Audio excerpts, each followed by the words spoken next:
दोस्तों यह क्वेश्चन आपसे इंटरव्यू के अंदर भी पूछा जा सकता है, तो दोस्तों इसलिए इस वीडियो के एंड में मैं आपको एक लाइन के अंदर से बताऊंगा, आप वह आंसर आपके इंटरव्यू के अंदर बता सकते हैं। तो दोस्तों सबसे पहले हम इसको आसान शब्दों में समझ लेते हैं, क्या होता है न्यूट्रल वायर, कैसे हमारे पास आता है। सबसे पहली चीज आप ये समझ लीजिए कि हमारा जो जनरेशन होता है, उस जनरेशन के अंदर जो हमारी जो इलेक्ट्रिसिटी बनती है, वहां पे हमारा न्यूट्रल वायर भी प्रोड्यूस होता है। मतलब हमारा वायर पे न्यूट्रल वायर को भी पैदा किया जाता है। कैसे होता है दोस्तों, आप ये समझ लीजिए हमारी जो इलेक्ट्रिसिटी बनती है वो कैसे बनती है। इलेक्ट्रिसिटी हम दो तरीके से बनाते हैं। या तो हम फर्स्ट तरीका जो बनाएंगे उसके अंदर हम क्या करेंगे, हम दो मैग्नेट ले लेंगे, एक मैग्नेट ये ले लिया और एक मैग्नेट ये ले लिया, ठीक है। इसके अंदर दोस्तों हम क्या करेंगे कि लोहे की छड़, ठीक है, एक आयरन की छड़ लेंगे, उस आयरन की छड़ पे हम एक वायर को लपेट देंगे और अब इस वायर को जब हम घुमाएंगे, यानी ये जो छड़ है, इस छड़ को जैसे ही हम रोटेशन देंगे तो हमारा जो वायर है, इस वायर में हमको इलेक्ट्रिसिटी मिल जाएगी, ठीक है। इसके अलावा दोस्तों दूसरा तरीका जो होता है हमारी इलेक्ट्रिसिटी बनाने का, वो होता है कि हमने एक चुंबक लिया और उसी चुंबक के ऊपर ही हमने एक वायर को लपेट दिया और जब इस चुंबक को हम घुमाएंगे तो हमारी इस वायर में इलेक्ट्रिसिटी उत्पन्न हो जाएगी, ठीक है। पर दोस्तों अभी हम बात करें कि हमारा जो न्यूट्रल वायर है, वो न्यूट्रल वायर कहाँ से आता है। तो दोस्तों जो न्यूट्रल वायर होता है, मैं आपको सबसे पहली चीज ये बता दूं कि हमारे जो जनरेशन के अंदर, जैसे मैंने भी आपको बताया, बिजली बनाई जाती है, वो हमारे इस फर्स्ट मेथड से बनाई जाती है, ठीक है। मतलब हमारे दो चुंबक को रखा जाता है और उसके सेंटर के अंदर एक छड़ को घुमाया जाता है। पर दोस्तों यहाँ पे भी आपको मैंने जैसे बताया, यहाँ पे से मैंने आपको सिर्फ एक ही वायर को बताया लपेट के। और दोस्तों वहाँ पे जो हमारी जो बिजली बनाई जाती है, वो बनाई जाती है, ये जो वायर होते हैं इनको स्टार माउंटेड किया जाता है। स्टार के अंदर कैसे, कि जो एक वायर है, इस एक वायर में से आर फेस मिलता है, इस सेकंड वायर से हमको वाई फेस मिलता है और जो थर्ड वायर है उससे हमको ब्लू फेस मिलता है। और जो हमारे जो बीच का जो पॉइंट होता है, ये पॉइंट होता है हमारा न्यूट्रल पॉइंट।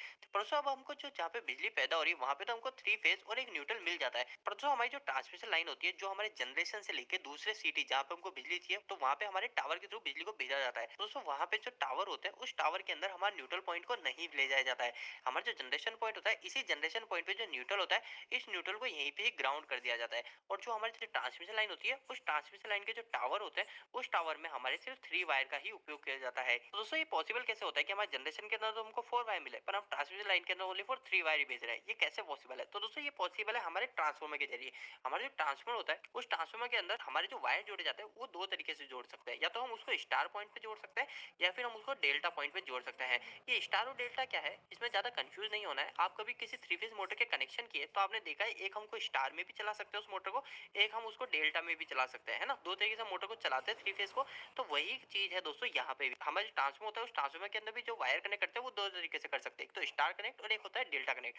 तो दोस्तों जहाँ पे भी हमको फोर वायर मिलते हैं, वहां पे हम क्या करते हैं, वहां पे हम स्टार पॉइंट को जोड़ते हैं। स्टार पॉइंट मतलब हमारा जो आर फेस ये हो गया, वाई फेस ये हो गया और बी फेस ये हो गया, और हमारा न्यूट्रल सेंटर पॉइंट पे जुड़ता है, ठीक है। पर दोस्तों अभी हमको क्या करना है, हमारे इस फोर वायर को थ्री वायर में कन्वर्ट करना है, क्योंकि हमको यहाँ पे भी ट्रांसमिशन करना है। हम फोर वायर का ट्रांसमिशन भी कर सकते हैं, पर फोर वायर का अगर हम ट्रांसमिशन करेंगे तो इतनी लंबी लाइन, हमारे जो जनरेशन पॉइंट है, उस जनरेशन पॉइंट से हमको जहाँ पे बिजली पहुंचानी है, किसी शहर में पहुंचानी है, तो उसमें दोस्तों हजारों किलोमीटर का भी कभी कभी डिफरेंस हो जाता है। तो इतनी लंबी दूरी के अंदर हमको एक वायर की एक्स्ट्रा कॉस्ट बिना मतलब देनी पड़ेगी, क्योंकि हमारे न्यूट्रल ले जाना कोई जरूरी नहीं रहता है।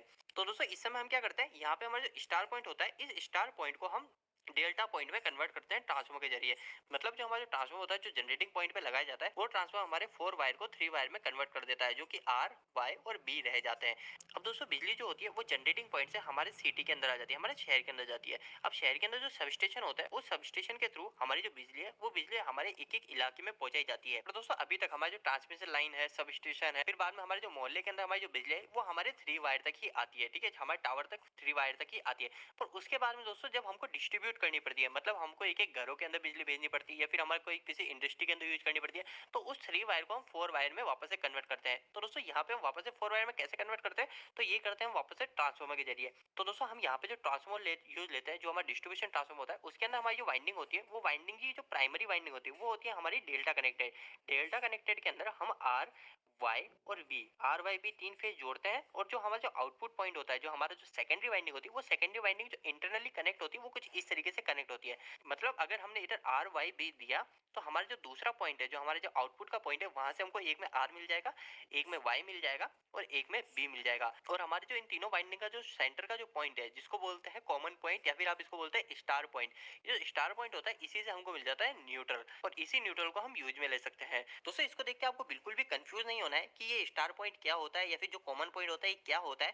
दोस्तों आप सिंपल सी बात है, जैसे मैंने भी आपको एग्जांपल के लिए बताया था कि आपने कोई थ्री फेज मोटर का भी कनेक्शन किया होगा, तो उसके अंदर ऐसे 6 पॉइंट होते हैं, ठीक है, उसके अंदर ऐसे 6 पॉइंट पॉइंट होता है। अगर मैं इधर के तीनों साइड आर वाई भी सप्लाई देता हूँ, ठीक है, आर वाई भी तीनों सप्लाई देता हूँ और इधर के तीनों को शॉर्ट कर देता हूँ, तो दोस्तों ये भी हमारा हो गया ऐसा ही कॉमन पॉइंट, और ये जो पॉइंट है ये हमारा न्यूट्रल पॉइंट होता है। तो दोस्तों इसी तरीके से हमको न्यूट्रल ट्रांसफॉर्मर की वाइंडिंग से मिल जाता है। और दोस्तों आपने देखा है कि हमारे जो ट्रांसफॉर्मर जो न्यूट्रल होता है, इस न्यूट्रल को हम ग्राउंड कर देते हैं, मतलब अर्थ कर देते हैं। तो दोस्तों आ जाता है, इसके ऊपर मैंने ऑलरेडी वीडियो बना रखा है। अगर आपको वो वीडियो देखना है तो इस वीडियो के एंड नीचे सर्च में डाल दूंगा, वहां से वो वीडियो देख लीजिएगा। तो दोस्तों आप बात कर लेते हैं कि अगर आपसे इंटरव्यू के अंदर इसके बारे में क्वेश्चन करे तो आप इतना बड़ा उनको आंसर नहीं बता सकते, इतना बड़ा आप उनको नहीं समझा सकते, आपको सिर्फ एक लाइन में उनको आंसर देना है, तो आप वो क्या देंगे? तो दोस्तों अगर आपका इंटरव्यू इंग्लिश के अंदर है तो आपको उनको सिर्फ एक लाइन में ये आंसर देना है, a neutral wire produce by transformer start point, मतलब कॉमन पॉइंट।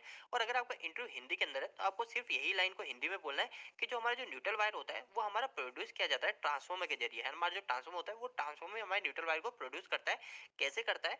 हमारी जो ट्रांसफॉर्मर की जो सेकेंडरी वाइंडिंग होती है वो सेकेंडरी वाइंडिंग हम स्टार में कनेक्ट करते हैं, और जो स्टार में कनेक्ट करते हैं उसके जो कॉमन पॉइंट होता है उस कॉमन पॉइंट से हमको न्यूट्रल वायर मिल जाता है। तो दोस्तों उम्मीद है कि छोटे से वीडियो के माध्यम से आपको कुछ बेहतर जानकारी मिली होगी। दोस्तों अगर आप कहीं पे इलेक्ट्रिकल या फिर मैकेनिकल फील्ड के अंदर